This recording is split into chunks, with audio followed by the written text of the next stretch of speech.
নমস্কার বন্ধুরা, আমি পূর্ণিমা। আপনারা দেখছেন পূর্ণিমার হেসেল। জন্মদিন হোক বা বিবাহ বার্ষিকী, সবকিছুতেই মোটামুটি পায়েস না হলে কি চলে? আজকে দেখাবো কিভাবে পায়েস বানাবেন। চলুন তাহলে শুরু করা যাক। আমি এখানে 1 লিটার দুধ নিয়ে নিয়েছি।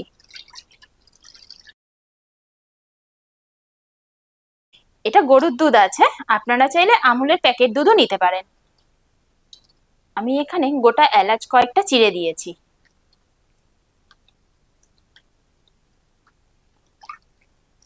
বন্ধুরা, আমি এখানে 50 গ্রাম গোবিন্দভোগ চাল নিয়েছি, সেটাই আমি এই ফুটন্ত দুধে দিয়ে দিচ্ছি। এখানে আমি 1 লিটার দুধ আর 50 গ্রাম গোবিন্দভোগ চাল নিয়েছি। এতে কিন্তু আমি একটু জল দিইনি। আপনারা যদি চান তবে অল্প সামান্য জল দিতে পারেন, কিন্তু জল না দিলে এটা একটু ক্ষীরের মতো খেতে হয়।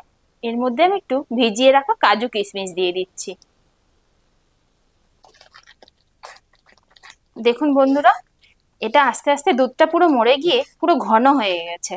এতে আমি কিন্তু চিনি দিইনি, এতে আমি মিল্ক মিট দিয়ে দেব। এতে আমি আমুলের মিল্ক মিট দিয়ে দিচ্ছি 200 গ্রাম মতো।